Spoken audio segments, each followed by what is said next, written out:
Welcome back, friends. Today we are going to make an old-fashioned. So the old-fashioned is probably the most famous of all whiskey cocktails. Actually, real quick, before I get into the old-fashioned, I owe you guys an apology. I know I promised you guys one more martini variant that was going to kind of round out our martini discussion, but unfortunately I didn't have the ingredients. So I'm going to drop that into the channel later on when I do get the ingredients. But right now, like I said, I just want to keep it moving. We're officially done with martinis. We are moving on into basically the classic cocktail spec. And we're going to start off with the old-fashioned because the old-fashioned has a few variants. There's a few of them that are roughly the same model. And I'm not even getting into the strict old-fashioned variants, right? Because the old-fashioned is a great formula, right? You got your alcohol, you got either sugar and water or simple syrup, depending on which recipe you see. You got bitters, and basically it can be adapted any way. You can have your classic old-fashioned, you can have a mezcal old-fashioned, you can have a rum old-fashioned. There actually is a classic recipe, and we're going to be doing this one a few episodes from now, that is a gin old-fashioned cocktail. So like I said, the format of the old-fashioned is pretty adaptable, and there's a few variants of it that it's a similar formula, but it kind of moves in a different direction. So for example, you have the Sazerac, you have the Vercar, so different variations of that same formula that gives you that cocktail. Just like all the other classic cocktails, there's a little bit of a storied history there. Early versions of the old-fashioned started late 1700s, early 1800s, and that's basically when bitters made it on the scene. Right now, back then, bitters were more of a medicinal ingredient, more than actual like strict cocktails. But at the same time, that's when they first started.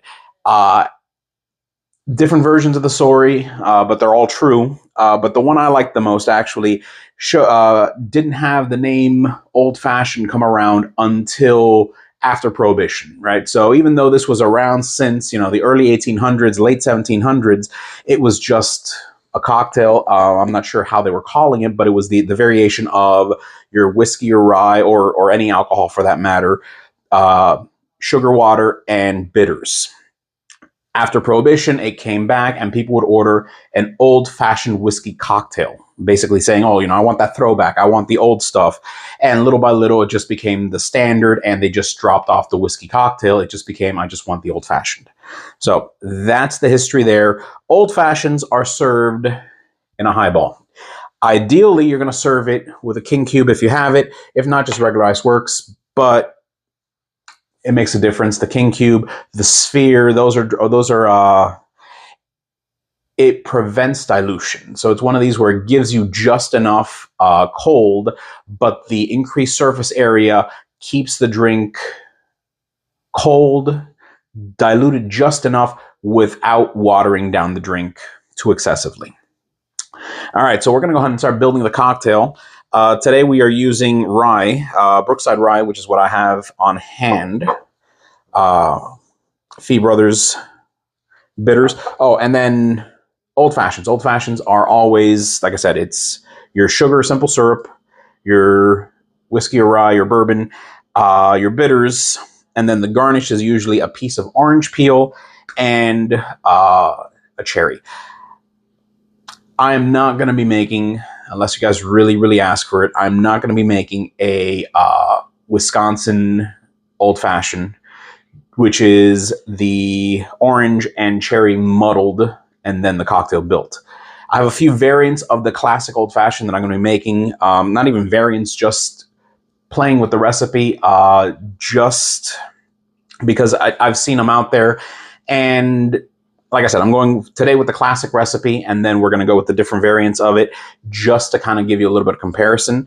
The other two variants, one of them I feel is one step extra. The other one I feel is one step less. And actually, I feel I've made the last variant, and we'll go through them as we go through the channel. But ultimately, these are just different variations. But right now, like I said, let's go ahead and build the cocktail. We're going to start off by, as always, chilling our glass. And even though we're going to serve it over a king cube, we're going to go ahead and just make it in the mixing glass, and we want to chill it first before we actually get into the cocktail. So start off with 2 parts of your bourbon or rye. Like I said before, this is Brookside. It's a rye. It's a little spicier than the bourbon would be, but I like the spice for the old fashioned. I like my old fashions with rye over bourbon. Not that it makes a huge difference. We're going to have a 1/4 measure of simple syrup. This is a fresh simple syrup I made the other day. It has a slight yellow tinge just because I put a piece of lemon peel in there to keep it from crystallizing. But it doesn't give it, like I said, it was just a small piece of peel, so it did not give it any lemon syrup or lemon flavor, I should say. And then we're going to have 2 dashes of our aromatic bitters. I'm using Fee Brothers. I'll go ahead and stir that up.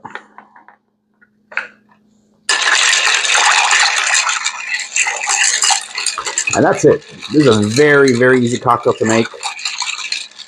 Easy to customize. So if you want it to be sweeter, if you want it to be less sweet, very spirit forward.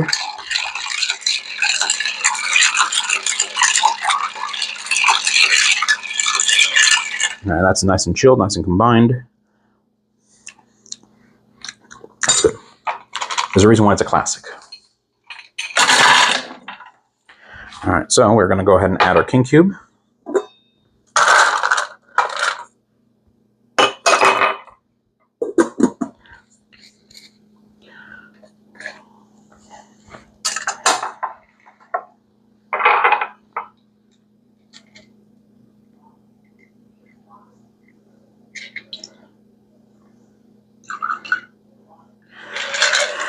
And just look at that color.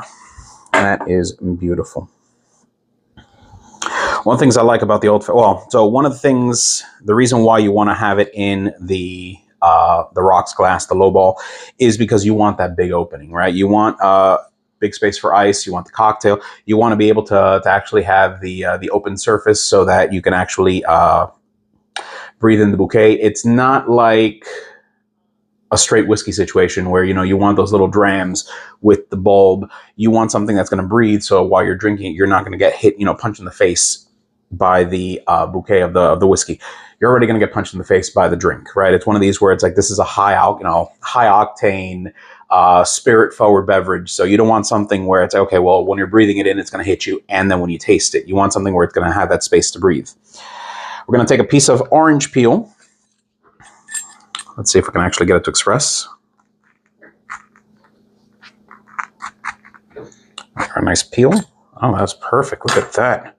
Nice piece. Let's see if I can get it to express for you guys. Oh, we got a nice express there. I hope you guys saw it. And then last but not least, we need our cherry.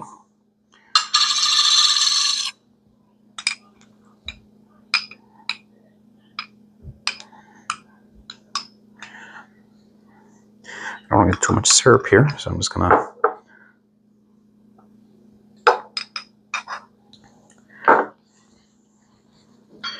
All right, and this is the old-fashioned. Let's see.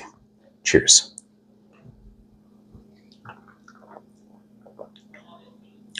That's good. So it's smooth, it's sweet.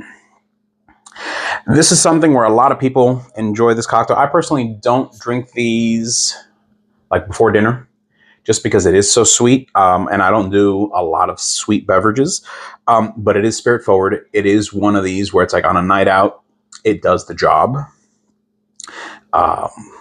If it's well made. If it's well made.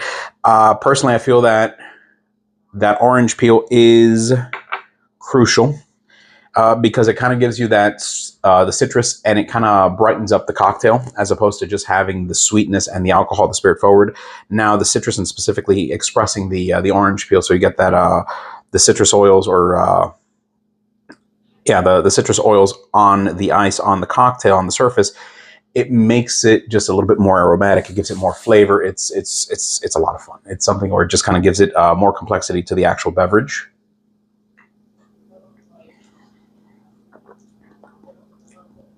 Yeah, that is perfect. There's a reason why the classics are the classics, and this is one of those. Like I said, this is one. It's easy to make. It's straightforward. It's frustrating because it is such an easy to make cocktail that people mess it up. And I don't know if it's because people are trying to put their own spin on it. I don't know if it's because people are trying to just improve on a classic, and you don't have to. Keep it simple. It's straightforward. It's easy. And like I said, I'm not sure why it's so hard to have a good old-fashioned. It took me a while to figure it out, to be honest. I remember my first few old-fashions. I don't know if it's that I didn't realize that I just needed the peel of the orange, so I was trying to get orange in there.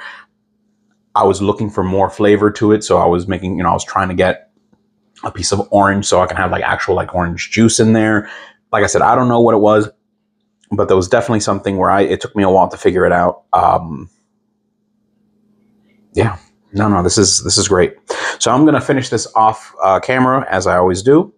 Guys, like and subscribe. I hope you guys are enjoying the content. We are officially done with martinis. We have shifted gears, and like I said, we have right now our next 2 episodes are going to be same old fashions, but they're going to be different versions of the old fashioned, cinematic version, and an old fashioned recipe, actually by an actress, but a version of it that I actually think is very easy to make and more complex than you would expect it to be. Then after that, we're going to have that gin old-fashioned I talked about. We're going to have a Viacar. We're going to have the Sazerac, which is a classic that I love, even though I'm not a big fan of that licorice flavor. But there's something about the Sazerac that's just amazing. And yeah, we're just going to keep going through there. Coming up next month is, or actually at the end of the month, is Negroni week. So I'm excited about that. We're going to be working on some content, putting that together for Negroni week. And then I'm not sure if I'm going to have a separate section of just, if we're going to do this like an interruption, like we did with the Bad Bunny cocktails, or if this is going to be like, we're just going to finish the old fashions and move into the Negronis and have like full episodes on those. We'll see how we're doing with pacing and time. But either way, guys, like I said, I'm going to finish this off. I think I've already said too much. I started rambling there. You guys have a great night. Cheers. And like I said before, like and subscribe. Thanks.